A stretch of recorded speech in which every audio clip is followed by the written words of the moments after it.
And now it's time for What's Hot. We talk about stories that have all of us talking. And today we're joined by Scallon with Before the Wheel, and Jeff Wagner is back. So the Boy Scouts of America considering a resolution that calls for ending a 102-year-old policy banning gay scouts and scout leaders. The proposed change would allow local groups to set their own standards for what they want to allow. Right now, there are no current plans to change the policy, but the question today, should it be changed? You know, I'm real active with the Boy Scouts. I do a lot of stuff, and I've always defended their right as an organization to have the policy. Having said that, I think it would be a wise thing to try to do this. This is more local control. It allows the individual, entities to make the decisions. I think they should do this. And what do you think? Well, I think on their website they explain that they're a private voluntary organization, and I think they should probably, when they have members who want to join, clarify the expectations. Sometimes it helps to have an agreement, a membership agreement, and both sides may find that their values are not aligned, and if they outline everything as to what their expectations are, then it might clarify again whether it's a good match and whether they're aligned. So are you saying that they should leave the policy as is and just make sure that before anybody enters into this that they know that this is where they stand? Right. If they have a standard membership agreement for everyone, it might solve this problem and other problems, because they can outline what they expect of den leaders, that type of thing, what they expect when you're working within the organization.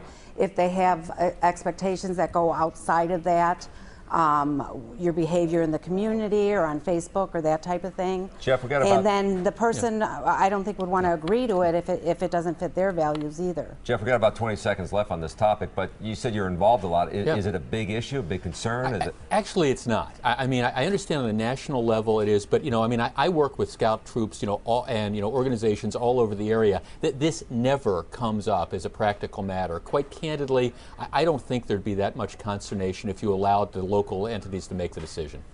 All right, we'll leave it at that. Coming up next, how a simple label change could alter the debate about the deal. And Jeff Wagner, News Radio 620 WTMJ. Well, a game changer of sorts for the morning after pill. Many pro-life advocates are against Plan B because they believe it stops fertilized eggs from implanting in the uterus. But a New York Times investigation suggests that may be outdated information. New studies show Plan B actually delays ovulation, which means the egg never gets fertilized. Will this change the debate? Well, I'll tell you what, I'll do right now. The FDA rules what the FDA does, and with all due respect to the New York Times, if they can convince the FDA to change its position, that's fine, one way or the other. Otherwise, I'm sticking with the warnings the FDA puts on. Okay, Ann, what do you think? I agree with Jeff. I read the article, and they use a lot of probably, possibly, may.